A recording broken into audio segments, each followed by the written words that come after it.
శుక్లాంబరధరం విష్ణుం శశివర్ణం చతుర్భుజం ప్రసన్నవదనం ధ్యాయేత్ సర్వవిఘ్నోపశాంతయేత్. గురుర్బ్రహ్మా గురుర్విష్ణుః గురుర్దేవో మహేశ్వరః గురుః సాక్షాత్ పరబ్రహ్మ తస్మై శ్రీ గురవై నమః. ఈనాడు నన్ను మీ అందరూ ఇంత ఘనంగా సన్మానించడానికి కారణం ఏమిటో నాకు అర్థం కాలేదు. ఎందుచేత అంటే వంట నాది కాదు. కాళహస్తీశ్వర శతకాన్ని మహానుభావుడు ధూర్జటి రచన చేశారు. దాన్ని ఈశ్వరుడిచ్చిన 4 మాటలు మీ మ్రోలకి వచ్చి నేను 4 మాటలు చెప్పాను. దానికి ఇంత సత్కారం చేస్తే నాకు అసలు నోట మాట రావట్లేదు. మాటలు యథేచ్ఛగా మాట్లాడగలిగిన వాడిని మాట్లాడలేకుండా చేయగలిగిన శక్తి మీ సన్మానానికి ఉంది అని ఇప్పుడే గ్రహించాను. అయితే మీకు ఒక విషయం మనవి చేస్తాను. ఉపన్యాసాలు చెప్పడం కోసమని అనేక వేదికల మీదకి వెడుతుంటాం, ఊళ్ళు వెడుతుంటాం, ఎన్నో దేవాలయాల్లో మాట్లాడుతుంటాం. కానీ నాకు అబద్ధాలు చెప్పడం, లేకపోతే వేదిక మీద కూర్చుని ఎవరో పొగుడుతారనో లేకపోతే ఎవరో ఏదో అనుకుంటారనో నిష్కారణంగా పొగడ్డం కానీ ఇలాంటివి నాకు సుతారము ఇష్టం లేదు. ఈ మెట్లు దిగిపోయిన కోటేశ్వరరావు ఒకడు, ఈ మెట్లు ఎక్కి ఇక్కడ కూర్చుంటే కోటేశ్వరరావు ఖచ్చితంగా వేరొకడు. ఎందుచేత అంటే నేను ఇక్కడ కూర్చున్న తర్వాత కేవలం ఈశ్వర పాదములను నమ్ముకుని మాత్రమే మాట్లాడతాను. నేను ఆ పరమ భక్తితో నేను ఏది చెప్తున్నానో దాని మీద పూర్తి విశ్వాసంతో మాట్లాడతాను. కిందకి దిగిన తర్వాత కోటేశ్వరరావు వేరు. కాబట్టి ఇక్కడ కూర్చుని నేను ఎప్పుడైనా ఏదైనా చెప్తే అది సత్యమైతేనే నేను చెప్తాను. నేను ఎన్నో వేదికలకు వెళ్ళాను, మాట్లాడాను. కానీ కొన్ని వేదికలు మాత్రమే చిరస్మరణీయంగా నా మనస్సు మీద ముద్ర వేసి ఉంటాయి. కొన్ని వేదికలు అయితే ఎలా ఉంటాయంటే, మీరు మా దగ్గరికి 2 ఏళ్ల క్రితం వచ్చి మాట్లాడారండి అంటే నేను వచ్చానండి, చాలా సంతోషం అంటుంటాను. నేను వెళ్ళినట్టు కూడా నాకు జ్ఞాపకం ఉంటుండదు. కానీ ఆశ్చర్యం ఏమిటంటే, ఈ సర్పవరం గ్రామంలో 5 రోజుల పాటు ఉపన్యాసం చెయ్యడం కోసం అని చెప్పి నేను ఇక్కడికి వచ్చిన తరువాత మీరు నమ్మండి నమ్మకపోండి, ఇప్పటి వరకు నా జీవితంలో చేసిన అన్ని ప్రసంగాలలో అత్యుత్కృష్టంగా నా మనస్సు మీద ముద్ర వేసిన ప్రసంగాలు అయ్యప్ప స్వామి దేవాలయంలో నేను చేసే ప్రసంగాలు, రామాయణం మొదలైనవి. దానితో సమానమైన స్థాయిలో ఇవాళ మీ గ్రామంలో చేసిన ప్రసంగాలు నా మనస్సుకి అంత ఆనందాన్ని ఇచ్చాయి. ఎందుకంటే ఇంత అమాయకమైనటువంటి పరమ భక్తి తత్పరతతో కూడినటువంటి ఇక్కడ ప్రజలు, ఒక పెద్ద రావి చెట్టు, అదే మూలతో బ్రహ్మరూపాయ మధ్యత విష్ణురూపిణి అగ్రత శివరూపాయ వృక్షరాజాయతే నమః, త్రిమూర్త్యాత్మకమైనటువంటి ఆ వృక్షం, దాని కింద నాగేంద్రుడు, అటుపక్క అమ్మ, ఇటుపక్క అయ్యతో అమ్మ, ఇంతమంది మధ్యలో కూర్చుని ఇంతమంది భాగవతుల మధ్య మాట్లాడుతుంటే ఎంత ఆనందంగా ఉంటుంది. కాబట్టి నాకు ఇంత మహత్తరమైన ఆనందాన్ని ఇచ్చినందుకు అసలు నేను పేరున మీ అందరికీ సన్మానం చేయాలి. అది పోయి మీరు నాకు సన్మానం చేయడం ఏంటి? సరే, ఏదో మీరు చేశారు నేను కాదంటే మీరు కొంచెం మనస్సు నొచ్చుకోవచ్చు. మీ మనస్సు నొచ్చుకునేటట్టు నేను ఎందుకు ప్రవర్తించాలని మాత్రమే నేను ఆ సన్మానాన్ని స్వీకరించాను. అది ఈశ్వరుడికి చెందుగాక, ధూర్జటికి చెందుగాక. ఇంకంతకన్నా దాని గురించి పెద్ద విశేషంగా మాట్లాడడం అనవసరమని నేను అనుకుంటున్నాను. నా మనస్సులో మాట మీకు నేను చెప్పగలిగాను అని భావన చేస్తున్నాను. కాళహస్తీశ్వర శతకం గురించి ఇవాళ నేను ఈ సంవత్సరం చేసే ప్రసంగాల్లో ఇక్కడ చిట్ట చివరి ప్రసంగం. అయితే ధూర్జటి కాళహస్తీశ్వర శతకము యొక్క ప్రాశస్త్యాన్ని ఒక్కరోజు కాకుండా నేను ప్రతిరోజు అక్కడక్కడ మీకు మనవి చేస్తూ వస్తున్నాను. మీరు ఒక్క విషయాన్ని ఆలోచన చేయండి. ఈ విషయం మీరు కొంచెం జాగ్రత్తగా పట్టుకోగలిగితే, ఇప్పుడు నేను చెప్పేటటువంటి విషయాన్ని మీరు పట్టుకోగలిగితే జీవితంలో మీరు ఒక గొప్ప అభ్యున్నతిని సాధించగలుగుతారు. ఇప్పుడు నేను చెప్పేటటువంటి విషయాన్ని మీరు పట్టుకోలేకపోతే మీకు ఆ అభ్యున్నతి ఆ స్థాయిలో ఉండదు. ఇప్పుడు నేను చెప్పింది మీరు పట్టుకోగలిగారనుకోండి, పట్టుకుని మీరు శివాలయంలోకి వెళ్ళిన తరువాత మీకు కలిగేటటువంటి అనుగ్రహ శక్తి అపారము, అది లెక్క పెట్టలేము. ఇది మీరు అర్థం చేసుకోలేకపోయారనుకోండి, నేను మీకు అనుగ్రహం ఉండదు అనను, కానీ అర్థం చేసుకున్న వాళ్ళకి ఉన్నంత అనుగ్రహం మాత్రం ఆ స్థాయిలో ఉండదు. ఇది అంత శక్తివంతమైనటువంటి, అంత పవిత్రమైనటువంటి, అత్యంత రహస్యమైన విషయం యథార్థమునకు నేను ఇవాళ మీకు మనవి చేస్తున్నాను. ఇది నా ప్రజ్ఞ కాదు, ఇది అడిగిన మహాపురుషుడు ధూర్జటి అడిగాడు. ఇవాళ మీకు నేను ఆ విషయాన్ని విజ్ఞాపన చేస్తాను. కొంచెం సావధాన చిత్తులై వింటే మీకు అందుతుంది. మీకు అందిందా మీరు ఒకటి గుర్తుపెట్టుకోండి, ఇవాళ నేను చెప్పబోయే విషయం మీకు అందితే కొన్ని కోట్ల జన్మల తరువాత ఈ క్షణం నుంచి మీకు ఇది అర్థమైన మరుక్షణం నుంచి మీ స్థితి వేరు, పూర్వం మీ స్థితి వేరు. ఇప్పుడు మీరు అవధరించే ప్రయత్నం చెయ్యండి. నేను ముందు ఆ పద్యం మీకు చెప్తాను. నీరూపంబు తలంపగా తుది మొదల్ నీకాన నీవైనచో రారారమ్మనియంచు చెప్పవు వృధారంభంబులింకేటికి పాలన్ముంచుము నీటముంచుమిక నిన్నే నమ్మినాడంజుమి శ్రీరామార్చిత పాదపద్మయుగళా శ్రీకాళహస్తీశ్వర అన్నారు తూర్చటి. ఈ పద్యంలో ఒక గమ్మత్తుంది. నేను చాలా జాగ్రత్తగా మీరు ఒడిసి పట్టుకునే ప్రయత్నం చేయండి. నేను అమ్మవారి పూజ చేయడానికి కూర్చున్నాను అనుకోండి. అమ్మవారు ఎలా ఉంటుంది అన్న విషయం గురించి నేను ఒక ధ్యాన శ్లోకం చదువుతాను. ఏదో సింధూరారుణ విగ్రహం త్రినయనాం మాణిక్య మౌళిస్ఫురత్ తారానాయక శేఖరాం స్మితముఖీం ఆపీనవక్షోరుహాం పాణిభ్యాం అళిపూర్ణరత్న చషకం రక్తోత్పలం బిభ్రతీం. లలితాపరాభట్టారికా స్వరూపాన్ని నేను అలా భావన చేస్తానంటే ఇక్కడ ధ్యానం చేస్తాను. అంటే నా ఎదురుగుండా ఉందా అమ్మవారు? నా ఎదురుగుండా లేదు, కానీ శబ్దశక్తితో నేను ఏం చేస్తానంటే ఒక క్యాన్వాస్ గీస్తాను. అంటే మీకు ఒక ఉదాహరణ చెప్పాలంటే చిత్రకారులు ఉంటారు. వాళ్ళు ఏం చేస్తారంటే ఒకసారి ఒకరిని చూస్తే ఆ చూసిన విషయాన్ని వారు కుంచె పట్టుకుని రంగుతో మళ్ళీ గీసేస్తారు. అలా నేనేం చేస్తానంటే పద్యంలో ఉండేటటువంటి శబ్దశక్తిని ఆధారం చేసుకుని ఒక మూర్తిని ఇక్కడ గీస్తాను. దీన్ని ధ్యానము అంటారు. అంటే మీకు తేలికగా అర్థం అవడానికి చెప్తున్నాను, బాగా గుర్తుపెట్టుకోండి. దీన్ని ధ్యానం. ఈ ధ్యానం మీరు కళ్ళు మూసుకుని చేయకుండా మీరు చేసే పూజ నిరర్థకం. ఆ పూజ వల్ల ప్రయోజనం బహు తక్కువ ఉంటుంది. ఈ ధ్యాన శ్లోకమే మీ కులదేవత ధ్యాన శ్లోకం ఉంటుంది. ప్రతి ఇంటిలో సింహాసనమునందు ఒక మూర్తి ఉంటారు, పరంపరాగతంగా వస్తుంటుంది ఆ మూర్తి. దాన్ని మార్చగలిగినటువంటి ధైర్యం ఎవ్వరూ చేయకూడదు, ఆ మూర్తే ఉండాలి. అన్ని దేవతలు ఆయనే అనొచ్చు, కానీ ఆ దేవతని మాత్రం మార్చేయకూడదు. ఆయన్ని పెట్టుకుని ఆయన్ని ధ్యానం చేసినప్పుడు ఒక ధ్యాన శ్లోకం ఉంటుంది. ఉదాహరణకి నేను ఇప్పుడు చెప్పాను, అమ్మవారిని పూజ చేస్తాను అనుకోండి. అంటే మీరు చేస్తారా అని అడగండి నన్ను. ఒక ఉదాహరణ చెప్పాను, అమ్మవారి గురించి ధ్యాన శ్లోకం ఏమన్నాను నేను? సింధూరారుణ విగ్రహం, ఎర్రగా ఉంది అమ్మవారు. సింధూరారుణ విగ్రహం త్రినయనాం, అమ్మవారు 3 కన్నులతో ఉన్నది. మాణిక్య మౌళిస్ఫురత్ తారానాయక శేఖరాం, ఎర్రటి మాణిక్యములతో కూడిన కిరీటాన్ని పెట్టుకుంటే దాని మీద చంద్రరేఖ, తదియనాటి చంద్రరేఖ ప్రకాశిస్తోంది. తారానాయక శేఖరాం స్మితముఖీం, అమ్మవారు నవ్వుతూ కూర్చుంది. ఇప్పుడు నేను ఏం చేస్తాను, ఇది పైకి చదవను పూజలో, కళ్ళు మూసుకుని ఆపీనవక్షోరుహాం పాణిభ్యాం అళిపూర్ణరత్న చషకం అంటున్నప్పుడు నాకు ఇక్కడ ద్యోతకం అవుతూ ఉంటుంది. అది ధ్యానం అంటే. బయట మీరు చూసేటటువంటి మూర్తికి శ్లోకం అక్కర్లేదు, మీరు ఈ కంటితో చూస్తున్నారు కాబట్టి. మీకు ఇప్పుడు ఇక్కడ ఎదురుగా లేని మూర్తిని ఇక్కడికి తెచ్చుకోగలగాలి. ఇక్కడికి తెచ్చుకోవడానికి ధ్యాన శ్లోకం. అప్పుడు బయట కన్ను రెప్పలు మూతలు పడిపోతాయి. ఇలా మూతపడి ఈ లోపల ఆ శబ్దాన్ని బట్టి గీస్తారో బొమ్మ, అది నిలబెడతారు. ఇక్కడ నిలబెట్టిన తర్వాత ఇప్పుడు మీకు జ్ఞాపకం ఉంటుందా, ఎర్రటి మాణిక్యములతో కిరీటం, దాని మీద చంద్రరేఖ, 3 కన్నులు, ఎర్రటి అమ్మవారు, ఎర్రటి చీర. మీరు చదువుకున్న మూర్తిని ఇక్కడ పెట్టుకుని ఇప్పుడు పైనుంచి కిందకి చూస్తారు. దీన్ని అథాంగ పూజ అంటారు. ఇప్పుడు అమ్మవారికి కుంకుమార్చన చేసేస్తారు, ఆవిడ పాదాలు చూసేస్తారు. ఇవన్నీ ధ్యానమునందు చేయవలెను. ఈ ధ్యానం చేసే మూర్తి ఎవరో మీరు ఇక్కడ పట్టుకోగలిగారు అనుకోండి, అప్పుడు మీరు పూజ చేయగలరు.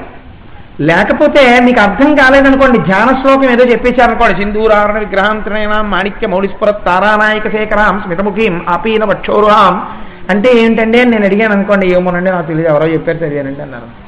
ఇప్పుడు మీరు శ్లోకం చదివారు, కానీ ఆ శ్లోకము చేత ప్రతిపాదింపబడినటువంటి అమ్మవారి మూర్తి ఎలా ఉందో మీకేమైనా తెలుసా?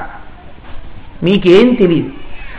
ఏమీ తెలియనప్పుడు ఆ మూర్తి ఇక్కడ ఎలా నిలబడుతుంది?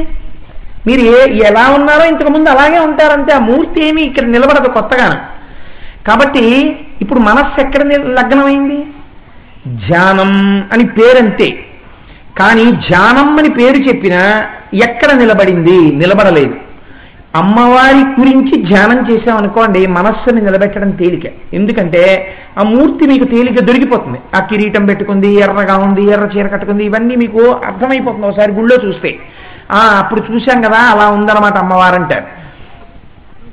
నేను శ్రీ మహావిష్ణువుని పూజ చేశాను అనుకోండి, మేఘశ్యామం పీత కౌశేయవాసం శ్రీవత్సాంకం కౌస్తుభోద్భాసితాంగం అంటారు.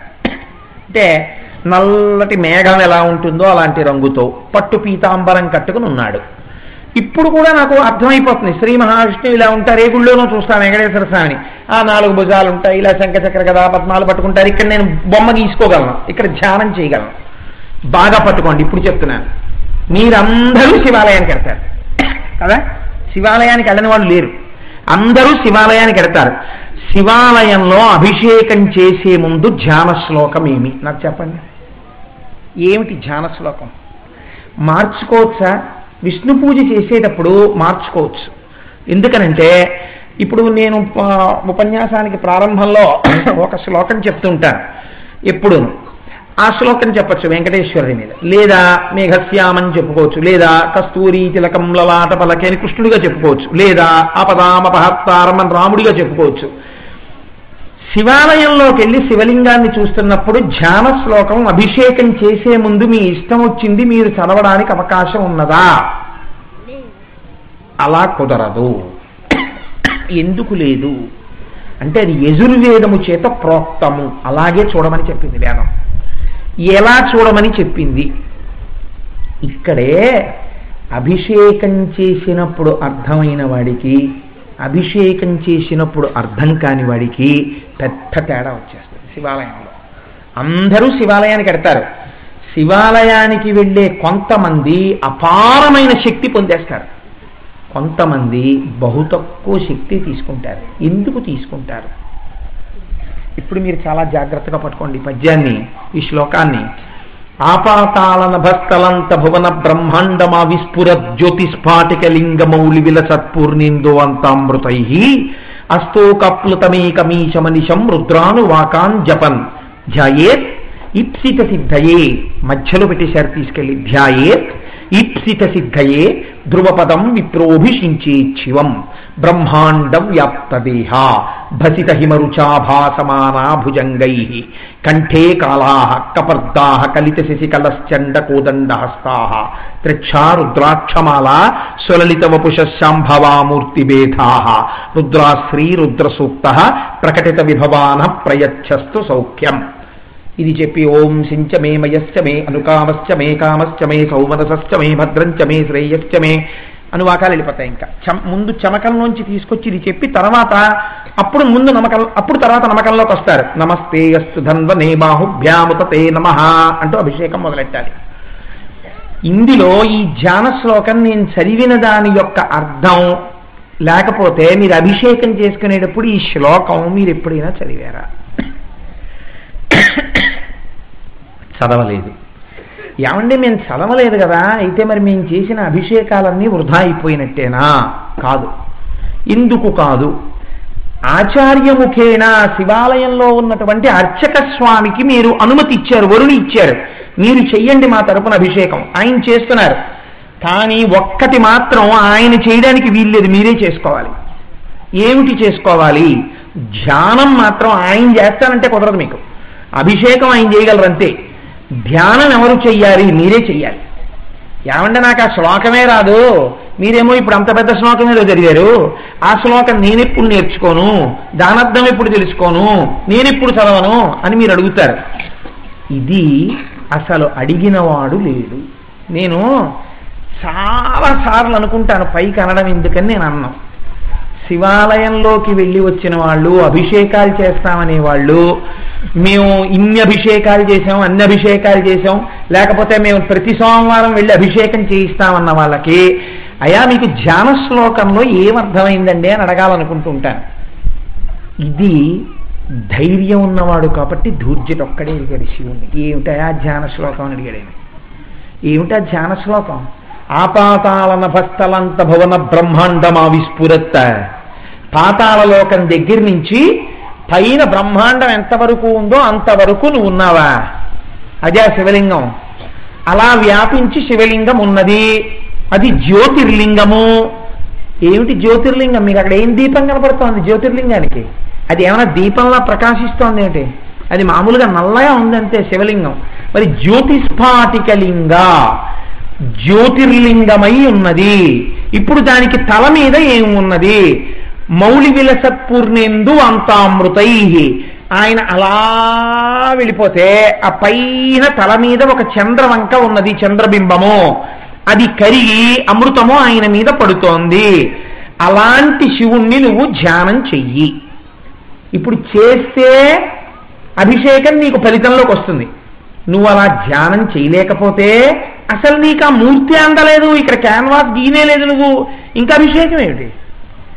ఆయన అభిషేకం చేస్తారు, పోలే నమ్మక చమకాలు చెప్తూ నువ్వు గీ కూర్చుని ధ్యానం చెయ్యి.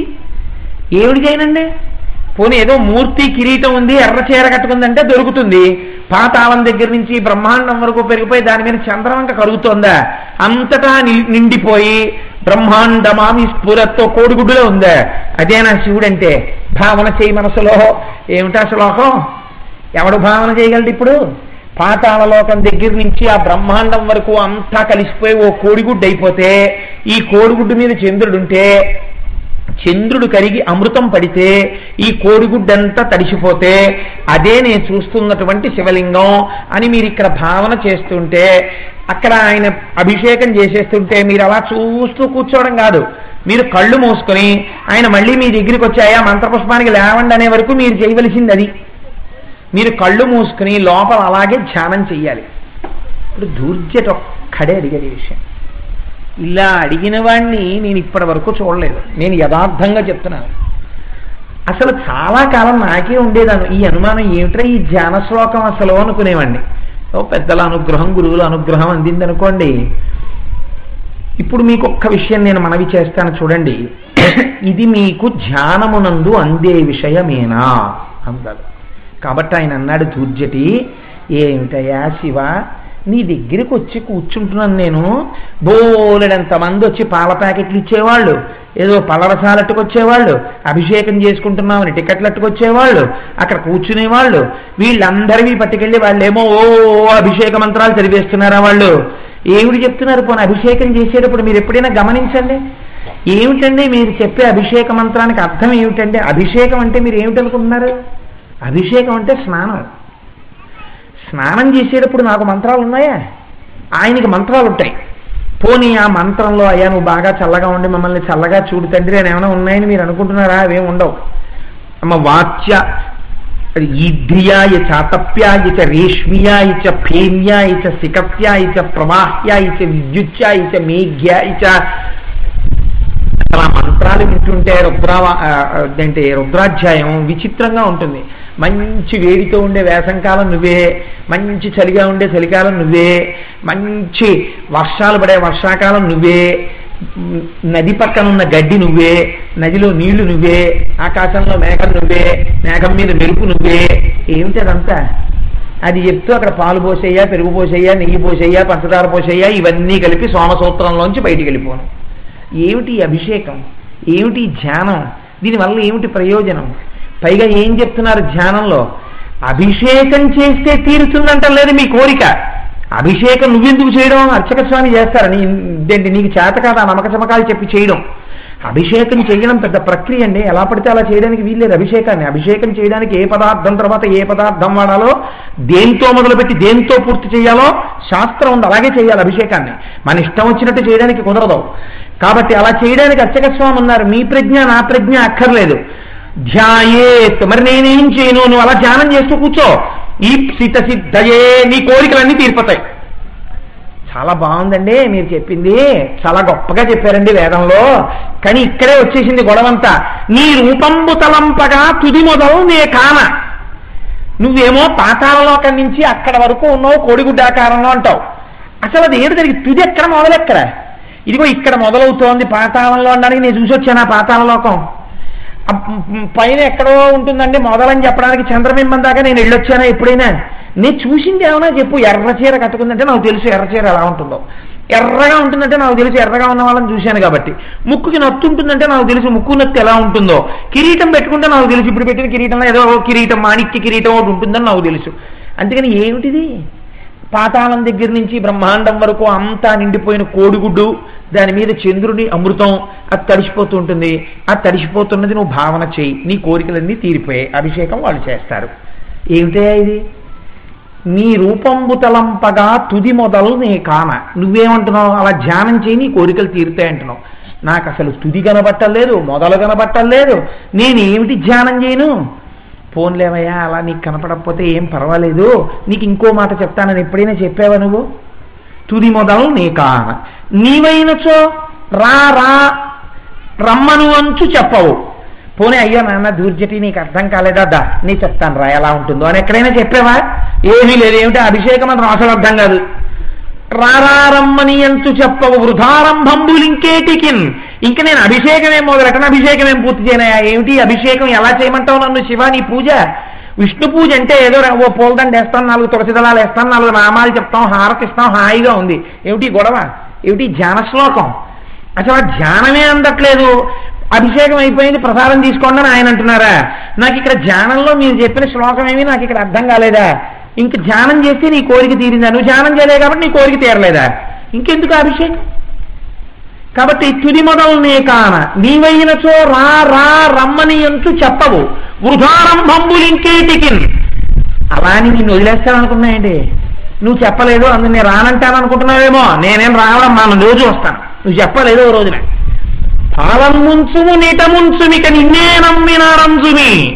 పాలలో ముంచుతావో నీళ్ళలో ముంచుతావో. తెలుగు వాళ్ళ నానుడి వేసేశాడండి దూర్జటి.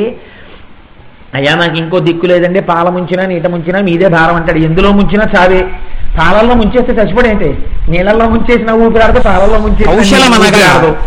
అయితే పాలలో ముంచడం అంటే ఎంతవరకు అవసరమో అంతవరకు మాత్రమే జ్ఞానమునకు గుర్తు. తెల్లగా సత్వగుణంతో ఈశ్వరుడిగా నేను మాత్రం నిన్నే నమ్ముకుంటాను. తనకు అవసరం ఈశ్వరుణ్ణి చేరుకోవడానికి ఎక్కవలసినటువంటి మెట్లలో పరిగ్రహము అన్న మాటతో ఇంకొక లేనిది ఏదైనా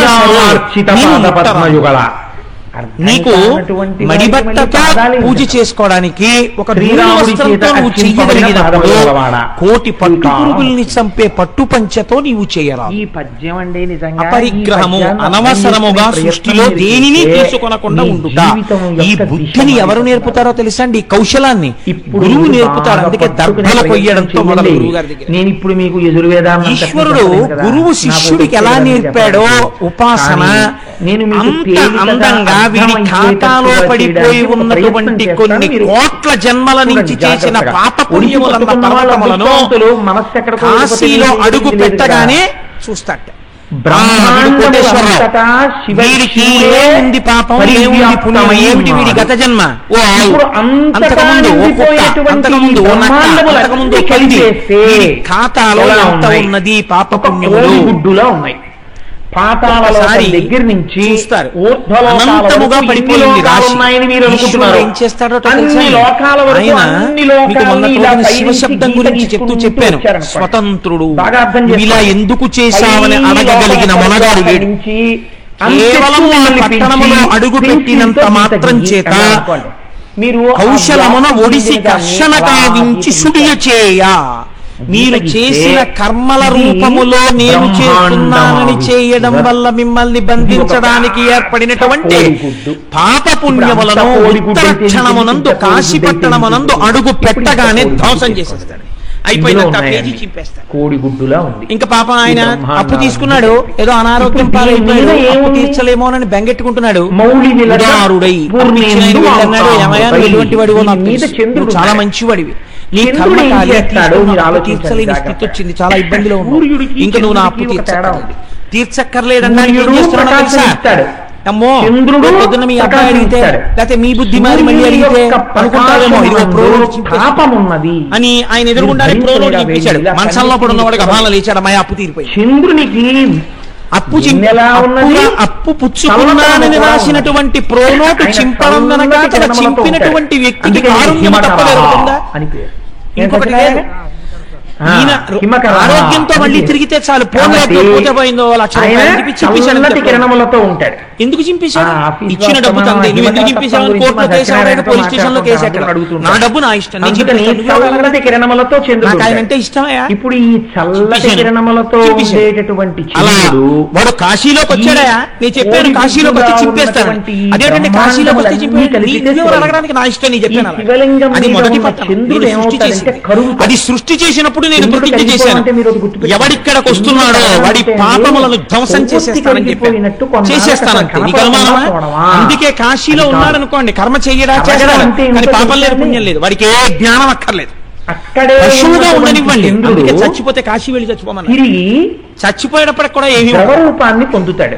ఎందుకు ఉండదు అంటే అగోచిత్రమైనటువంటి స్థితి కాశీపట్టణం, అమృతపు యొక్క బిందువులుగా ఎప్పుడు చేసినటువంటి పాపం అప్పుడే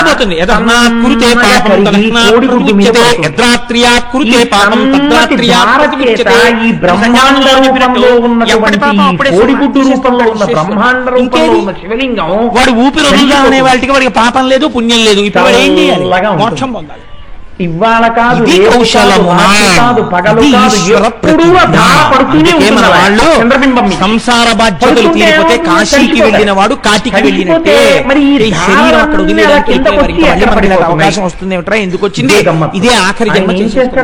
ప్రయత్నపూర్వకంగా కాశీ వెళ్ళి చచ్చిపోతే వదిలిపోయిందని మళ్ళీ తన తల మీద కడు అసత్కర్మముల నెల్ల కౌశలమున ఒడిసి కర్షణ కావించి సుడియ చేయ కాశీయను పేరుచింది విఖ్యాతమయ్యే 5 కోసుల దాన్ని 5 క్రోసుల నగరంగా మహానుభావుడు పరమేశ్వరుడు తీర్చిదిద్దాడు. ఈయన్ శుభదాలోకే కర్మనాశకరీమత మోక్ష ప్రకాశికా కాశీ జ్ఞానదానమసున్నాయో దాన్ని అందమైన మాటతో వ్యాఖ్యానం చేశారు. ఈయన శుభదాలోకే, ఆయన పేరే శివ. శివ అంటే శుభమును చేయువాడు. ఇటువంటి శుభం చేస్తున్నాడు, జ్ఞానం ఇచ్చి శుభం చేస్తున్నాడు. ఏమా జ్ఞానం ఎలా పెడుతుంది? మీరు చూద్దరు గాని కాశీపట్టణం గురించి.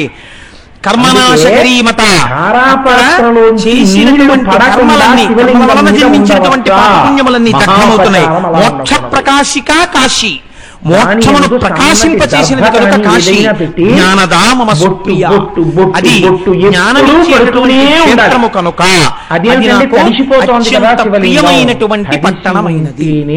ఇప్పుడు ఈ 5 క్రోసుల కాశీ పట్టణాన్ని సిద్ధం చేసి పరమాత్మ అన్నారు, పరమశివుడు ఇక్కడ తపించండి అంటే మహానుభావుడు శ్రీహరి కూర్చుని అక్కడ తపస్సు ప్రారంభం చేశారు. ఆయన తపస్సు ఎంత గొప్ప తపస్సు చేశారంటే, ఆయన తపస్సు చేస్తున్నప్పుడు ఆయన శరీరములకు పట్టినటువంటి చెమట తెలియక ఈ ఆకాశంలో నది కింద ప్రవహించే కాలిపోతే శివాలయంలో నీళ్లు తోడడం వల్లే ఊరు కాలిపోయిందని కొంతమంది బహిర్ముఖుడు అయ్యాడు తపస్సులో. ఇదంతా అర్థం లేని వ్యవహారం అని చెప్పి ఆ ఊళ్ళో చిత్రం ఏంటంటే మళ్ళీ శివాలయంలోకి నీళ్ళు శివలింగం నీటిలో మునిగిపోతుంది. ఇదేంటి? నేను వెళ్ళాను తపస్సు ప్రారంభించినప్పుడు ఇక్కడ చూశాను, ఇలా కూడా పెడుతున్నాయి నీళ్ళు. ఎప్పుడు ఇలాగే వెళ్ళావు కదా, అవి ఇలా వెళుతూ ఇలా వచ్చేసవి ఏం చేశాయి? అలా కిందకొస్తున్నటువంటి నీళ్ల వంక చూసి ఆశ్చర్యపోతున్నాడు. తాను కూర్చున్నటువంటి కాశీ పట్టణాన్ని ముంచెత్తేస్తాడు. శ్రీ మహావిష్ణువు యొక్క శరీరము నుండి పుట్టినటువంటి 2-3 పర్యాయాల వ్యగ్రత చేత కలిగినటువంటి జలధార మళ్ళీ కాశీ పట్టణాన్ని మోటార్లతో.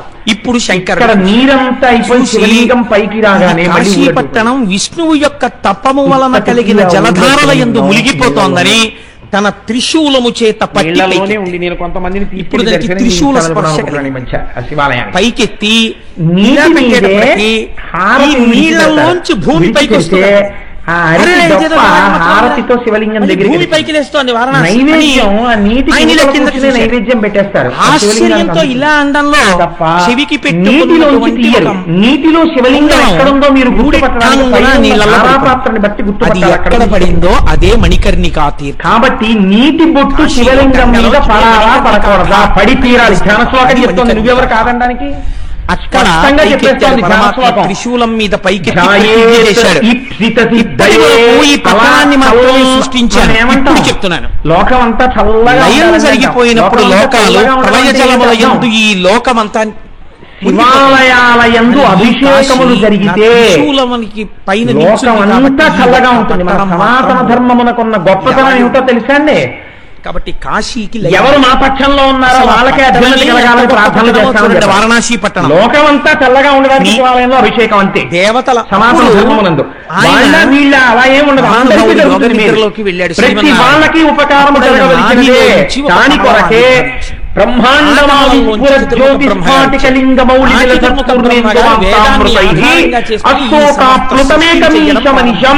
ఇదొక్కటే ఉన్నది, ఇంకొకటి లేదు. ప్రారంభమైన ఈ శివుడు ఒక్కడే ఉన్నాడు. పరమశివుడు తడిసిపోతుంటే చల్లబడుతుంటే లోకమంతా చల్లగా మహావిష్ణువు యొక్క భూమి. నా కొడుకు పాండిచేరిలో ఉన్నాడు. రెండు నదుల పుట్టినరోజు వేడుక చెయ్యాలనుంది అన్నాను. శంకరుడి యొక్క జటాజూటం మీద పడి అక్కడి నుంచి కిందకి ప్రవహించి వచ్చినటువంటి గంగా నది చేత ఉడిపిడితో ప్రవహించినటువంటి భూమి వారణాసి. ఇన్ని రకాలుగా నేను వారణాసి పట్టణం ఆవిర్భవించి బ్రహ్మగారి చేత సృష్టి చేయబడి అందులోంచి ప్రజాపతులు మనువులు దేవతలు వీళ్ళందరూ రాగానే శంకరుణ్ణి ప్రార్థన చేశారు, ఈశ్వర నీ సృష్టి ప్రారంభము నిర్గుణము సగుణమవడంతో మొదలైంది. వాళ్ళు అన్నం తింటే నేనేం కోరుకుంటాను? నా కొడుకు చల్లగా ఉండాలి అక్కడని నోటితో చెప్పేశాను. లేకపోతే నా కూతురు అల్లుడు రేపు విదేశాలు వెళ్ళిపోయిన విదేశాల్లో ఉన్నారు. వాళ్ళ పెళ్లి రోజు వాళ్ళ పుట్టినరోజు చూడడానికి వస్తే ఇప్పుడు నా కూతురికి అల్లుడికి అభ్యున్నతి కలగాలి. వాళ్ళు అక్కడెక్కడో ఉన్నారు. వాళ్ళకి వైదికమైనటువంటి పద్ధతికి దొరకపోతే ఏం చేస్తాను? వైదికమైన పద్ధతిలో చేస్తాను అభిషేకం. శంకరుడు శంకరుడు కాలడి శంకరుడిగా వచ్చాడు కనుక అన్నం పెట్టడం అలా వచ్చినటువంటి ఆ అర్ధనారీశ్వర స్వరూపం ఎలా ఉంటుందో లేదా ఆయన దర్శనం చేశారు. చేసినటువంటి అభిషేకము ఎక్కడో ఉన్న మీ వాళ్ళని చల్లగా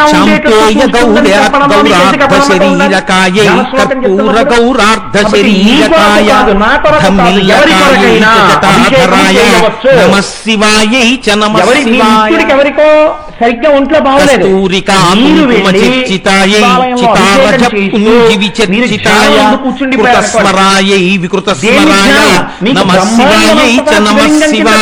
కష్టమే ఉంది.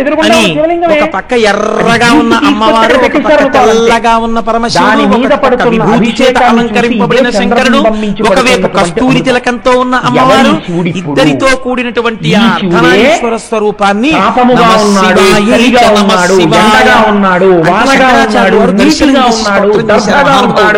కాబట్టి అమ్మవారందిట దేవతలందరూ ప్రార్థన చేస్తే సృష్టి నీ వల్ల ప్రారంభమైంది కాబట్టి విశ్వమునకు ఈశ్వరుడు విశ్వేశ్వర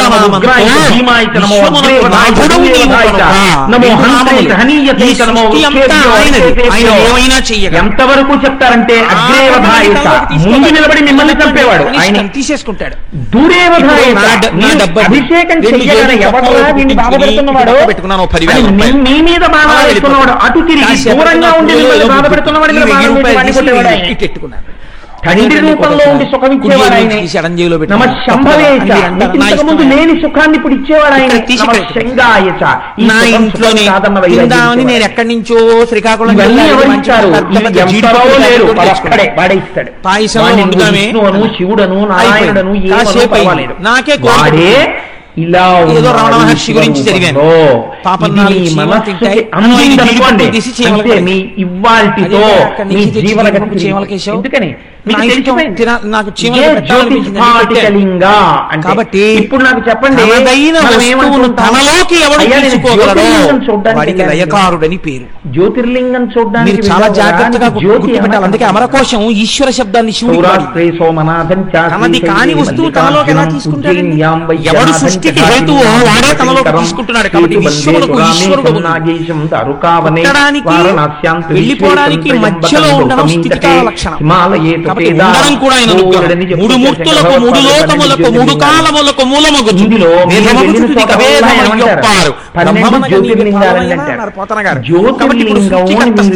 ప్రళయకర్త ఆయన.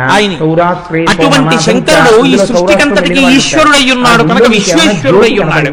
కాదు, నాథ శబ్దము భర్తని వెళ్ళినప్పుడు ఆయనకే చెందినవాడను. ఒక అంతవరకు ఎందుకు శ్రీశైలం వెళ్ళుంటారు. శ్రీశైలం మల్లికార్జున లింగానికి 6 లక్షణాలు ఉండాలి అని చెప్పింది శాస్త్రం. మరి ఎలా ఆయనకే చెందినదానను, ఆయన చేతనే భోగింపబడుట, ఆయన చేతనే రక్షింపబడుట, సర్వ కార్యక్రమములు ఆయన యొక్క ప్రీతి కొరకు, ఆయన యొక్క అభ్యున్నత కొరకు చేయుట, ఆయనతో కలసి ఉండుట మాత్రమే సుఖముగా భావించుట, ఆయన నుంచి విడువడుటయే తన దుఃఖమని భావన చేయుట. ఈ 6 ఏ స్త్రీకి ఏ పురుషుని పట్ల ఉంటాయో ఆ స్త్రీకి ఆ పురుషుడు భర్త. ఇప్పుడు ఈశ్వరుడితో మీరు భావన పెంచుకుని ఈశ్వరుడితో కలుస్తున్నారు కాబట్టి నది సముద్రంలో కలిసినట్టు అందరూ ఆయనలోకే కలవాలి. కలవకుండా ఎవరైనా మిగిలిపోతే చిట్ట చివర ఒరే మీరు నన్ను పొందలేరు, నేనే మిమ్మల్ని పొందేస్తానని మైనం ముద్ద నల్లపూసల మధ్యలో దొల్లి అంటించుకున్నట్టు మహాప్రలయంలో తానే అందరినీ అలాంటి చోటుకెళ్ళి కేదారం దాని యందు కూడా జ్యోతిర్లింగాన్ని. కనుక ఇప్పుడు ఏమైంది, ఆయన విశ్వనాథుడు, ఈయన ఒకటి మీకు అన్ని ఇవ్వగలదు, సృష్టి చేయగలదు, స్థితి చేయగలదు, లయం చేయగలదు. ఇంకొకటి మీరు ప్రయత్నపూర్వకముగా చేరవలసినది దాని కొరకు మాత్రమే ఉపాసన, ఈశ్వరుని కొరకు ఉపాసన, ఇంకొక దాని కొరకు ఉపాసన అన్నమాట లోకంలో లేదు.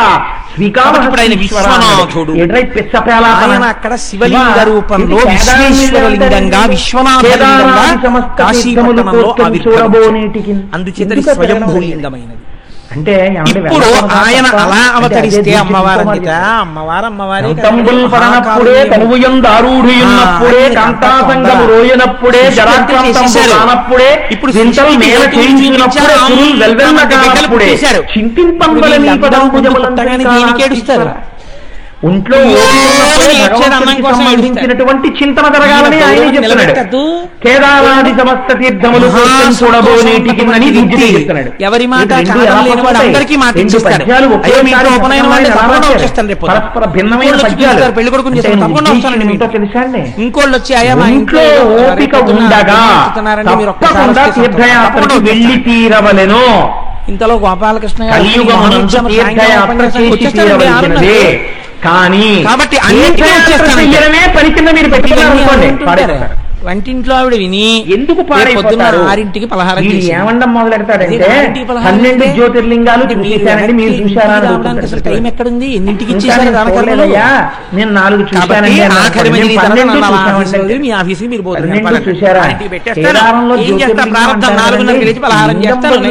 ఉంటుందండి జ్యోతి. మరి ఎలా జ్యోతిర్లింగం మీరు అడిగారు సృష్టి కేదారం వెళ్ళొచ్చాం. జ్యోతిర్లింగం అన్నారు నారాయణి ఆవిడే. కాబట్టి ఇప్పుడు ఆవిడట జ్యోతిర్లింగం అంటే అమ్మ ఎందుకు అవుతుంది? ఏడాది పెట్టింది అమ్మ కావాలి కదండి. బాగా చీకటిగా ఉన్నప్పుడు మీ ఇంట్లో ఉన్నటువంటి వస్తువులను చూచుటకు మీకు అమ్మా నాన్నగారితో తీర్థయాత్రలకు వెళ్ళిన బిడ్డలకి దీపమును చూచుటకు ఏమండి పిల్లాడికి పాపం ఇంటికి ఏదో దీపం వెలిగించి పట్టుకున్న తర్వాత దీపం వెలుగులో మిగిలినవన్నీ చూస్తారు. దీపాన్ని చూడడానికి అటుగుళ్ళు కూడా ఉండదు, దీపమే ఉంటుంది. దీపం వెలుగులో అమ్మ కడుపు తొడుగుతుంది. కాబట్టి ఎలా వచ్చిందో తెలుసు,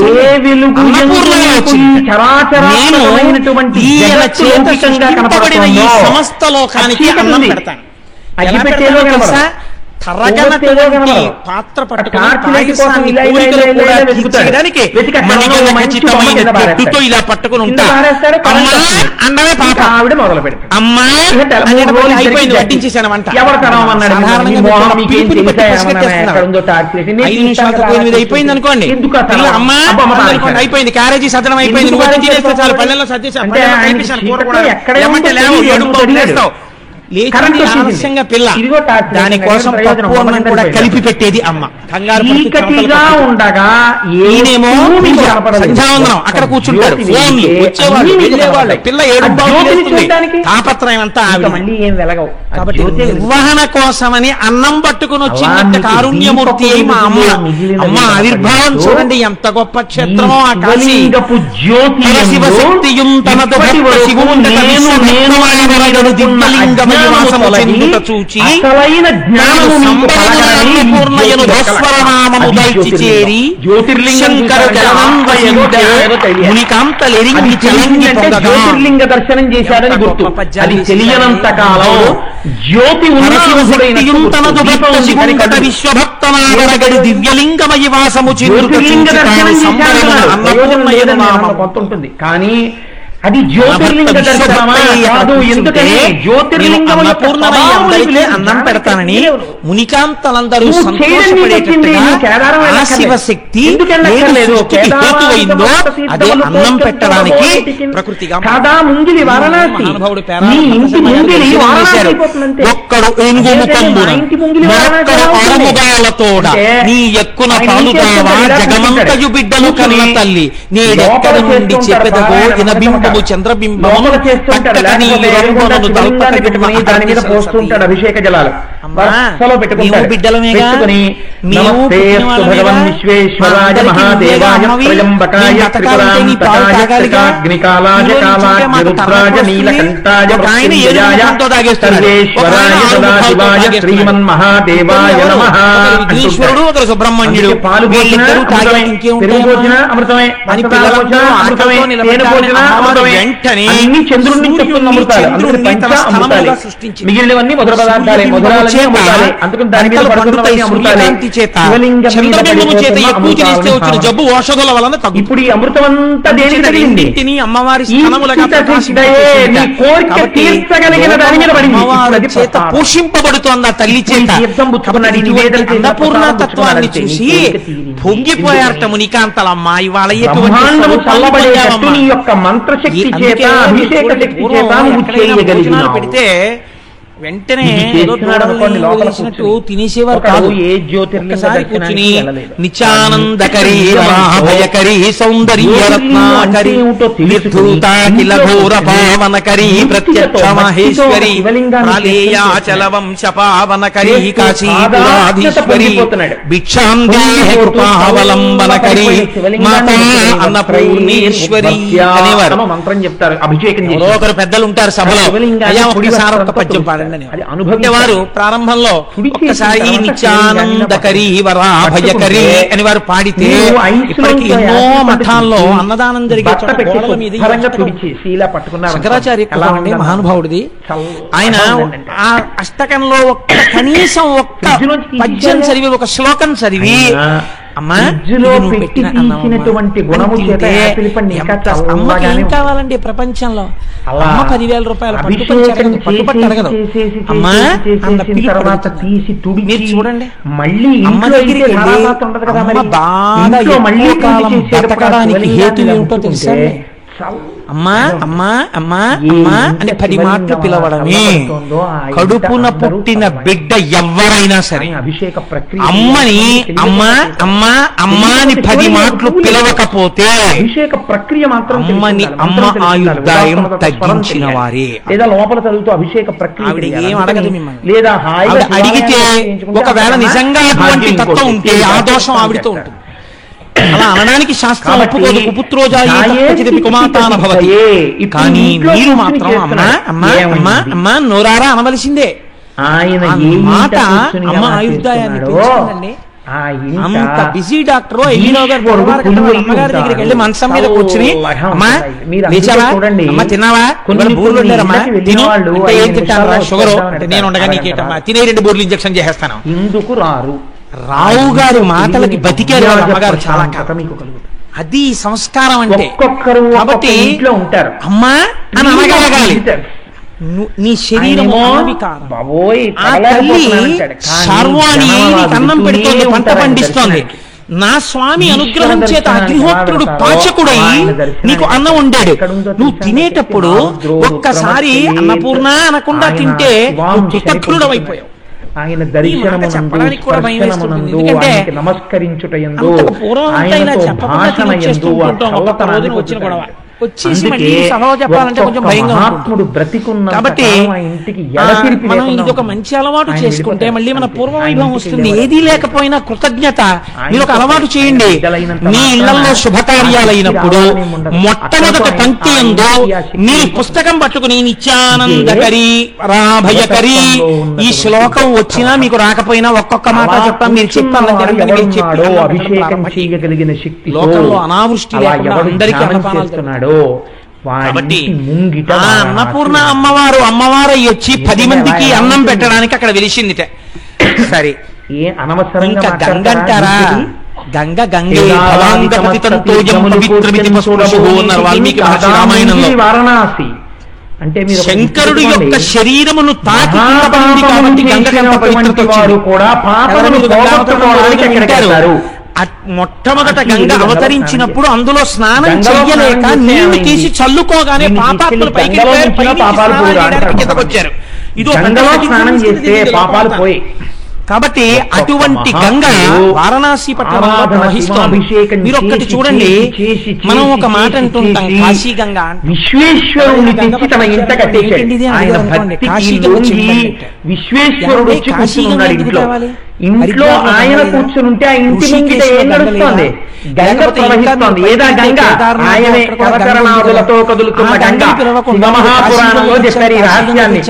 ఏ ఇంట ఏ మహానుభావుడు గొప్ప శివభక్తుడై రహస్యములు తెలిసి శివార్చన చేస్తాడో ఆయన శివార్చన చేసి పూజామందిరంలోంచి బయటికి రాగానే ఆయనని ఎవరు దర్శనం చేశారో కన్నులతో వారి ఖాతాలో త్రివేణి సంగమంలో స్నానం వారణాసి క్షేత్రం వరకు దక్షిణాభిముఖంగా వచ్చింది. ఎందుకు వారణాసి పట్టణంలో అది ఆయన భక్తి అదిలో కాబట్టి జీవస్వరూపాలు కడిగేసే గంగలా ముంగిట కలిగి నిలబడితే చాలు ఆయన తిరుగుతుంటారు. శ్మశానంలో ఆయన కనబడతాడు. ఆయన మాటలు వినబడుతుంటాయి. మళ్ళీ శ్మశానం పద్యాలు ఏవో చదువుతుంటారు. మాట్లాడుతుంటారు. అది మీ పాపములను నశింపచేయగలిగిన వేరొక కాశీగా మారిపోయినది. అభిముఖులైన తెలియాలా? తెలియక్కర్లేదు, మారిపోతుందంటే కాశీ గంగ ఎవరికి పుణ్యప్రదమనడానికి కారణం ఇంకొకటి హేతువు కాదు. కాశీ గంగ అనడానికి ఇది కారణం.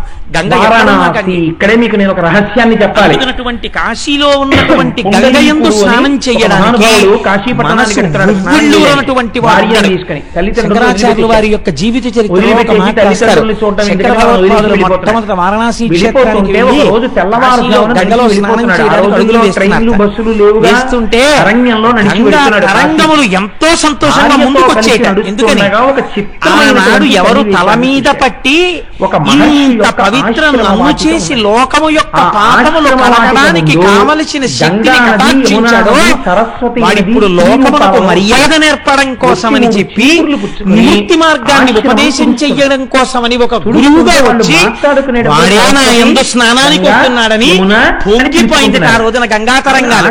అటువంటి గంగ చంద్రశేఖరులు ఎన్ని మార్లు స్నానం చేశారు, ఎంతమంది చేస్తారు, ఎంతమంది సన్యాసులు చేస్తారో, ఎంతమంది పండితులు చేస్తున్నారో, ఎంతమంది మహాపురుషులు చేస్తున్నారో అటువంటి గంగ యందు మనం కూడా స్నానం చేయగలగడం జీవితంలో అదృష్ట హేతు. ఆ గంగ గురించి ఒక మాట చెప్తారు. కాశీ గంగ గురించి కాశీలో గంగా స్నానానికి వెళ్ళాలి, గంగా స్నానానికి వెళ్ళాలి, గంగా స్నానానికి వెళ్ళాలి అనుకుని అనుకుని అనుకుని వెళ్ళలేక జీవితంలో వెళ్ళడానికి మార్గం దొరకక ఇక వెళ్ళలేనన్న స్థితి వచ్చేసినటువంటి వాడు నీరు పారుతుండగా గంగా స్నానానికి వెళ్ళలేకపోయామని ఆ గంగా స్నానంబునకలిగినటువంటి మనుజుడెంతయుదమితో ఓ గంగా గంగాజని సాగంగా బయలుగలడు సర్వాఘములం. నేను కాశీ వెళ్ళలేకపోయాను, విశ్వేశ్వరుణ్ణి చూడలేకపోయాను, కాశీలో గంగలో స్నానం చేయలేకపోయాను. నేను పెట్టుకుని అదే పనిగా అయ్యో అయిపోతోంది ఆయుర్దాయం, నేను వెళ్ళలేకపోయానని ఆ గంగా స్నానమునకే దమితో ఓ గంగా గంగాయని సాగంగా ప్రజ్ఞకి మనిషి విపరీతమైన కోరికతో గంగా గంగా గంగా గంగా అని మనసులో పరితపించిన వాడికిట అర్థమైన అలా పరితపించిన వాడు గంగా స్నానం చేసినటువంటి ఫలితాన్ని ఇచ్చి పాపాలు కాదా ముంగిలి వారణాసి గడపే కైలాస శైలంబు. గడప కైలాసం మీరు వెళ్ళి స్నానం చెయ్యక్కర్లేదు. అంటే వారణాసి అంటే గడపకి ప్రవహిస్తోంది. మీరు ఏ కారణం చేతనో కాశీ వెళ్ళలేకపోయి ఇక ఈ శరీరముతో నేను కాశీ వెళ్ళలేనటువంటి స్థితి అనుకోవడములు ఆ ఇల్లంతా పరివ్యాప్తించిన వాడికి గంగా స్నానం ఇచ్చి పాపాలు తీస్తారు. దర్శనం చేయలేదండి. ఇంకో చిత్రం భాగవతంలో చెప్పారు, పరీక్షిత్తు గంగా స్నానం చేసావా లేదా? పాపం గంగ కాశీలో గుళ్ళో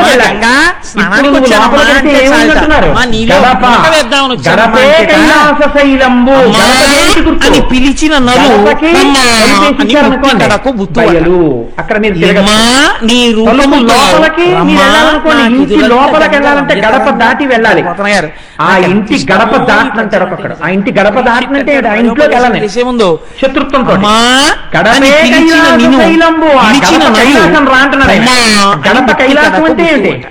ఆ ఇంటి లోపల గడప వరకు కైలాసం.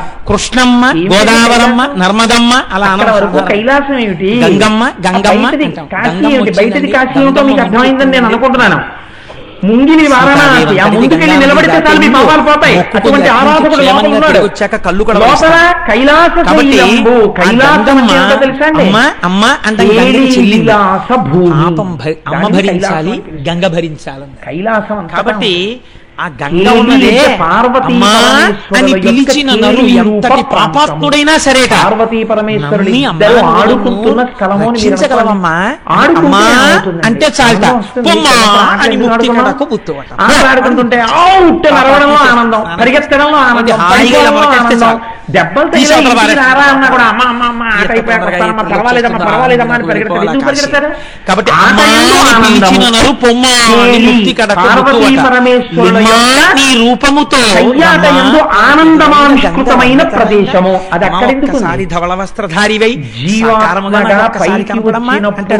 పెట్టుకుని కనుక ఆ వ్యక్తి భగవద్గీత గంగాజల్లవకణికా పీతా సుఖపేన మురారి సమర్చ క్రియతే తస్య యమేన న చర్చ అన్నారు. అందుకే శివ కళ్యాణం అన్నారు, పార్వతీ కళ్యాణం. భగవద్గీత భగవద్గీతలో ఒక్క శ్లోకాన్ని బాగా అర్థం చేసుకుని జీవితంలో అనుష్ఠానంలోకి తెచ్చుకున్నటువంటి వాడికి పార్వతీ పరమేశ్వర గంగాజలకణికా పీత నాలుక మీద వేసుకున్నటువంటి వాడికి మురారి సమర్చ శ్రీ మహావిష్ణువుని మనపూర్వకంగా అర్చన చేసినటువంటి వాడికి కూర్చున్నప్పుడు ఉదాహరణకి మాత్రమే, నిజంగా కోటేశ్వరరావు శక్తివంతుడిని కాదు నేను చెప్పేది. పూజా మందిరంలో కూర్చుని నేను ధ్యానంలోకి వెళ్ళిపోయాను అనుకోండి, వాళ్ళు వస్తే భయంకరమైన రూపాలు చూసి అప్పుడు నేను ధ్యానం చేస్తుంటే చక్కగా జీవుడు పరమాత్మతో కలిసిపోయి లోపల ఈశ్వరుని అభాంగ పూజ చేసినప్పుడు పైకి పైనుంచి కిందకి గంగా స్నానం ఆ మంత్రమో నామమో తిప్పుతున్నప్పుడు మూడుగా ముందు ధ్యానము చేసేవాడు ధ్యానము చేయబడుతున్నది, ధ్యానము అన్న శరీరం పడిపోయిన తరువాత ఏకీకృతమై ఒకటైపోయి కేళి పార్వతీ పరమేశ్వరుడు ఇద్దరు కలిసి ఆడుతున్నారు. ఇప్పుడు ఎవరిది ఏ చెయ్యి ఎవరిది ఏ కాలు తెలియదు, అలా కౌగులించుకుని భంగిమలో ఉన్నారు. శివాలింగితం అంటారు శంకరాచార్యులు. అదే సంధ్యారంభ విజృంభితం. సంధ్యారంభము అన్న మాట ఎందుకు అనాలి అంటే అసలు ఎక్కడున్నాడు పరమాత్మ? సంధ్య అంటే రెండింటి కలయిక. రాత్రి పగలు మధ్యలో వచ్చేది సంధ్య. నేను మాట్లాడుతున్నప్పుడు మాటకి మాటకి మధ్యలో ఉన్న నిశ్శబ్దమే అది సంధ్య. సంధ్యారంభ విజృంభితం. ఆ నిశ్శబ్దమునందు విజృంభిస్తాడు. నేను మౌనంలోకి వెళ్ళిపోయి నిశ్శబ్దంలో కూర్చుని ఏ తప్పుడు ఎక్కడో ఉండదు. కింద ఎన్ని ఎముకలు ధ్యానంలోకి వెళ్ళిపోయినప్పుడు లోపల అపారమైన ఆనందాన్ని పొందేస్తుంది. ప్రస్తావన చేస్తే పార్వతీ పరమేశ్వరుల కేళి జీవ బ్రహ్మైక్య సిద్ధి ఇక్కడ కలుగుతూ ఉంటుంది. ఈ విషయంలో నేను పొందుతున్న ఆనంద తరంగముల పర్యాప్తమై నిండిపోయినటువంటి ఆ కేళి నేను బాహ్య స్మృతిలో మొదలదు. అప్పుడు నేను గభాలన బయటికి వెళ్ళిన గడప వరకు మాత్రమే తిరుగుతూ తరంగములు వదిలిన తర్వాత బయటికి వెళ్తాను. అందులో కలిసిపోతున్న లోపల ఆనందమును భవించుతున్నవాడు ఉన్నాడు. వాడు జీవ బ్రహ్మైక్య సిద్ధిని పొందుతూ లోపల ఆ కేళీ తరంగముల ఆనందమును పొందుతున్న వాడెక్కడున్నాడో అది కైలాసమై ఉన్నది. లోపల కెళ్ళి నువ్వు ఆయన్ని చూశావా? కైలాస స్థిత శంకర దర్శనము, పార్వతీ పరమేశ్వర దర్శనము. పరబ్రహ్మంగా ఉపాసన చేసింది మహారత జాతి అనుభవైకమైన వస్తువుగా చూడలేదు. అన్నింటినీ పరబ్రహ్మమైన వాడి గడప దాటి లోపలికి ఆదరించి పురాకృత నువ్వు వెళ్ళగలవు. అటువంటి గంగా ఎవరు పడితే వాళ్ళు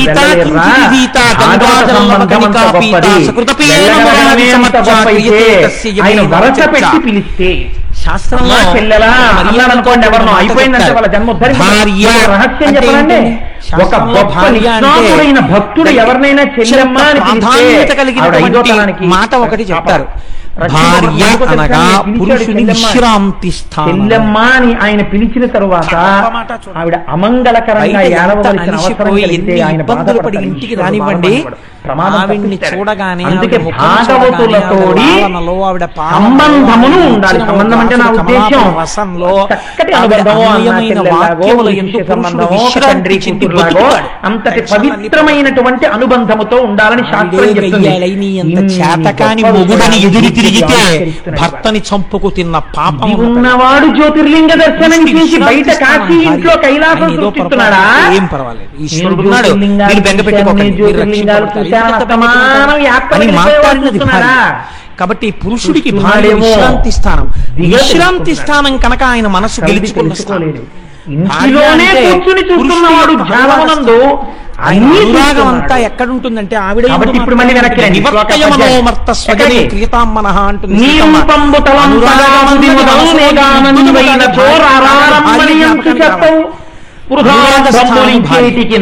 ఈ రెండు భార్య అందుకే అసలు స్త్రీకి ఈ జాతి వేసినంత పెద్దపీట పెద్దపీట వేసి మాట్లాడింది.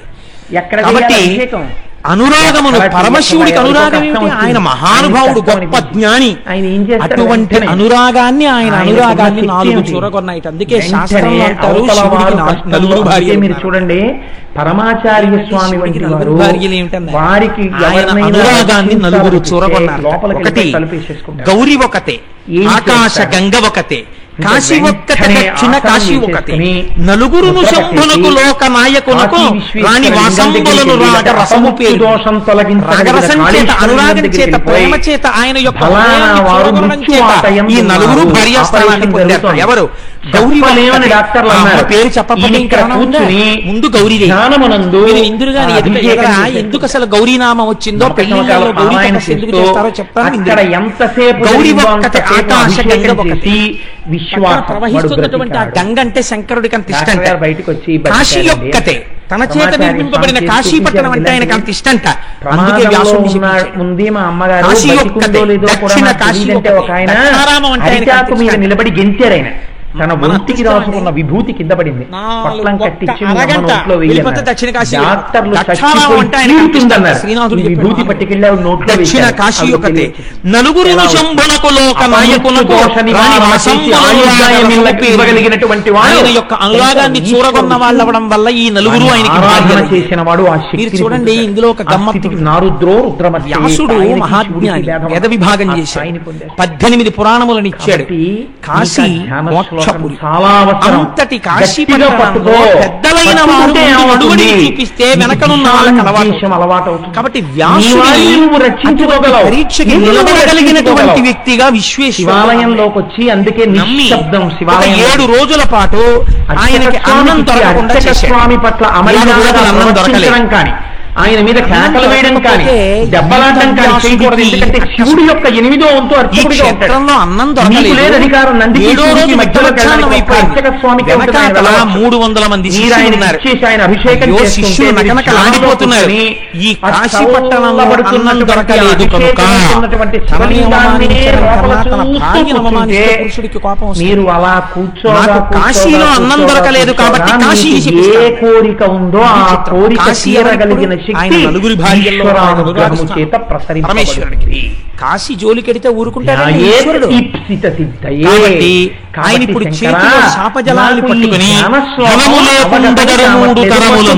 3 తరములు చెడుగాక మోక్షలక్ష్మి ఈ మాట చెప్పవలసింది. పంచజనులకు కాశికా పట్టణమున కాశీలో ఎవరుంటారో వాళ్ళకి 3 తరాలు డబ్బు లేకుండా పోతుంది. కాశీలో 3 తరాల వరకు మోక్షం రాకుండా పోతుంది. కాశీలో 3 తరాల వరకు విద్య లేకుండా పోతుంది. కాశీలో ఉన్న వాళ్ళు ఎవరైనా సరే ఇదే అందుకే 2 మాటలు మనం ఏమవుతుంది? కాశీలో ఉన్న వాళ్ళు శివుడు అభిషేక ప్రియుడు, అటువంటి కాశీ నిర్జనమైన ప్రియుడు, ఇటువంటి శాపాన్ని ఇవ్వబోయాడు. అభిషేక ప్రియో శివ అంటే అభిషేకం ఆయనకి ప్రియం కాదు. అభిషేకం సంతోషించి నీ కోరిక తీరుస్తాడు. కాబట్టి విజయవాడ కనకదుర్గమ్మ ఎలా ఉంటుందో అలా ఇంత బొట్టు పెట్టుకుని నీకు డబ్బు ఉంది, డబ్బు లేదు, చెంబుడు నీళ్ళు అట్టుకొచ్చి పట్టు చీర కట్టుకుని బయటికి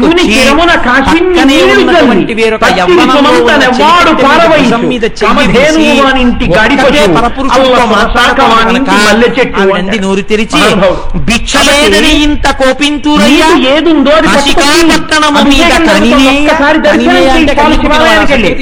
చల్లబడుతున్న శివలింగము మీద కనికేయ అన్నం పుట్టలేదని ఒకసారి నీ మనశుద్ధి తెలియంగా నీలకంఠుడు ఇంత చేసడు కాక కూడేది సమస్త నీ మనస్సుని లోకాన్ని తెలియజేయడం కోసమని నీలకంఠుడి పరీక్ష పెట్టాడు. వచ్చిందనుకో పట్టుకోలేకపోగా కాశీ పట్టణాన్ని శిపిద్దాం. వ్యాసుడా నువ్వు వారెవరికో శ్రీ విశాలాక్షి బంగారు త్రెడ్డునందు అమృత పాయసమసగుణ భేగతులకు కాశికాపురి వినియు నెరుగవే ఆతిథ్య వెలలందు వ్యాసానికం జరిగిపోతోంది. మధ్యాహ్నమయ్యేటప్పటికి కాశికాపట్టణంలో ఉన్నటువంటి ప్రతి వాడికి విశాలాక్షి ప్రతి ఊళ్ళో జరిగితే అన్నంతో ఉన్న ఇది దూర్చేట అడుగుతున్నాడు. పెద్ద కళ్ళతో చూసి బంగారు తెడ్డుతో అన్నం పెడుతోంది. మధ్యాహ్నం పెట్టిన అమ్మవారి పెడుతోంది. మనకి ఒక అటువంటి అన్నపూర్ణ వెలిసిన క్షేత్రంలో ఎప్పుడైనా పూజ దొరకకపోతే ఎక్కడికైనా వెళ్ళినా ఏం చేసినా ఒక మాట ఆలోచన నీకు కాశీని శిపిద్దాం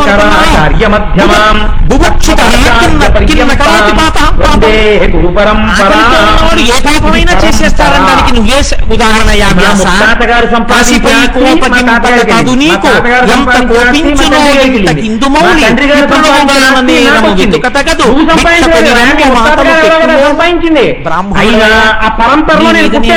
నిందారోపణ చేసి నువ్వు చేసింది సదాశివుడితో ప్రారంభమైనటువంటి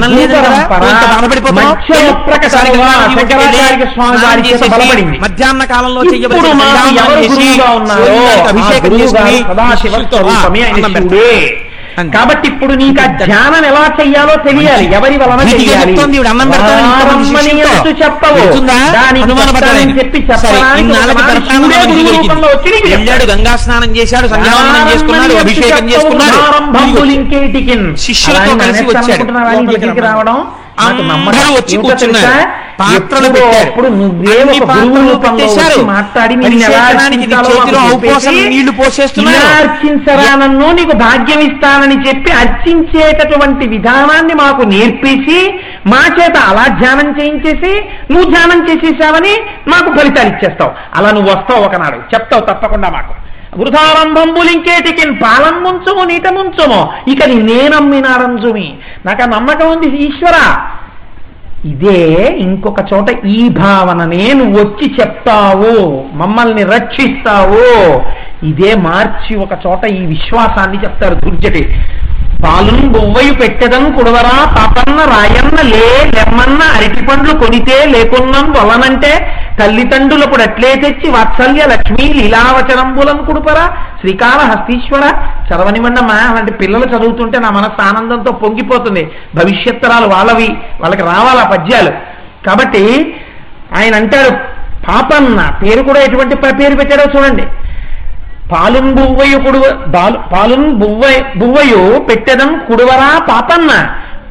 ఇంకో పేరు పుణ్యన్న అనలేదు, పాపన్న. అసలు ఆయన ఇస్తాడని తెలిసి ఆయన దగ్గరికి వెళ్లకుండా బయట తిరిగిన వాడు పాపం కాకపోతే ఇంకేమిటి అనుకోవాలి. కాబట్టి పాపన్న తినరా పాలు పెరుగు అంటే, అరటి పండ్లు పట్టరా లేకపోతే నేను తిన్నంటే, తల్లిదండ్రులు అలాగేరా తెస్తానరా తినరా అని అరటి పండ్లు పెడితే తప్ప తిననని మంకు చేసిన పిల్లాన్ని తినకపోతే నీకు ఆకలేస్తుంది, మాకు ఆకలేసేది ఏడు అని పిల్లాన్ని వదిలేసి తలపేసుకు పడుకుంటారేంటి? చచ్చినట్టు తల్లిదండ్రుల్లో ఎవరో ఒకళ్ళు బయట వర్షం పడుతున్నా గొడుగేసుకుని ఎక్కడికో వెళ్ళి అరటిపండు తీసుకొచ్చి పెరుగు అన్నంలో ముద్ద చేసి, నాన్న తెచ్చావురా అరటిపండు తినని వాడి మీద విసుక్కుంటే మళ్ళీ వాడు ఏడుస్తూ కూర్చుంటారు తినడం.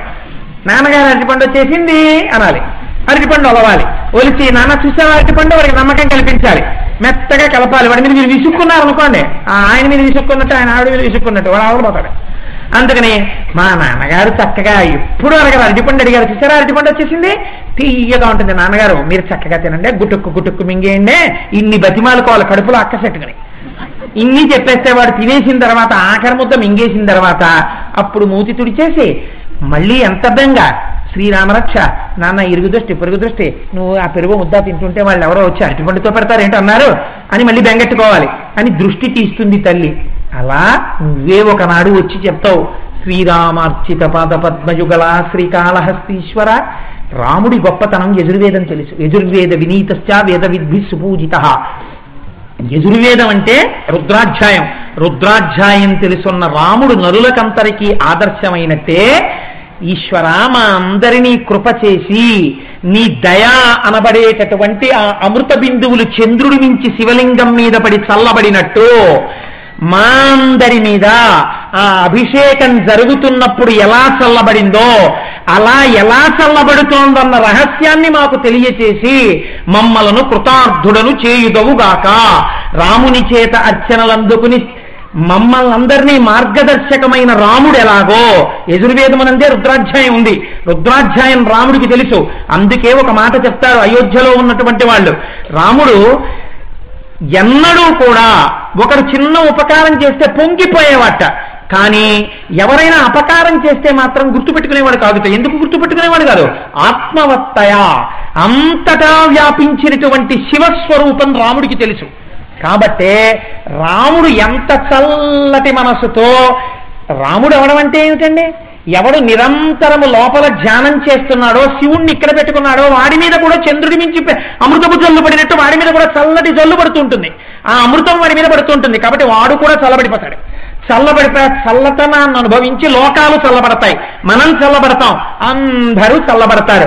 కాబట్టి ఆ చల్లబడడానికి చంద్రుడి నుంచి అమృతం పడి శివలింగం తడుస్తోందని మాకు తెలియగాక అని దూర్జటి కాళహస్తీశ్వర శతకంలో శివలింగాన్ని శివమూర్తిని అడిగారు. మనం చెప్పుకున్న 5 రోజుల ప్రవచనాలు ఫలించాయని గుర్తు ఏమిటంటే, ఏ చంద్రుడి నుంచి అమృత బిందువులు పడతాయని మనం చెప్పుకున్నామో పద్యం పూర్తి చేసేసరికి అదే అమృత బిందువులు పరబ్రహ్మస్వరూపమైనటువంటి వృక్షానికి తగులుతూ వచ్చి అభిషేక జలాలుగా అదే చంద్రుడి నుంచి వచ్చి చీకటిలో జ్యోతిర్లింగం ఉన్నట్టు ఇవాళ మనం శివుడి గురించి చెప్పుకున్న వాక్కులే జ్యోతిర్లింగములు. ఆ జ్యోతిర్లింగ భాష జరుగుతుండగా మన మీద అమృత బిందువులు పడ్డాయి. నాకేమీ చేత కాకపోయినా ఇంత ఆర్తితో ఉన్న మీ అందరినీ నేను అనుగ్రహించాను, మీ జీవితాలు చల్లగా ఉంటాయని చెప్పడానికే పార్వతీ పరమేశ్వరుడు పైనుంచి ఇవాళ అమృత వృష్టి మీ మీద కురిపించి అక్షతలు వేశారు. ఇంకా ఇంత ఆనందం పొందేసిన తర్వాత ఇంకా నేను ఈ విషయాలు చెప్పాలని అనుకోవట్లేదు. కాబట్టి మీ అందరికీ ఈశ్వరానుగ్రహము చేత ఎప్పుడూ ఇలాగే చల్లగా హాయిగా ఉండగలిగిన అదృష్టము పరమాత్మ కృప చేయుగాక. మంగళా శాసనపరై మదాచార్య పురోగమై సర్వై పూర్వై ప్రాచార్యై సత్కృపాయాస్తు మంగళం. మంగళం కోసలేంద్రాయ మహనీయ గుణాత్మనే చక్రవర్తి తనూజాయ సర్వభౌమాయ మంగళం. ఉమాకాంతాయ కాంతాయ కామితార్థప్రదాయినే శ్రీగిరీశాయ దేవాయ మలినాథాయ మంగళం. కరచరణ కృతం వా కర్మ భక్తాదిజం వా శ్రవణమైనజం వా మానసం వాపరాధం విహితమ విహితం వా సర్వమేత్తక్షమస్వ. శివ శివ కరుణాభ్యే శ్రీ మహాదేవ శంభో సర్వం శ్రీ ఉమామహేశ్వర పరబ్రహ్మార్పణమస్తు. స్వస్తి.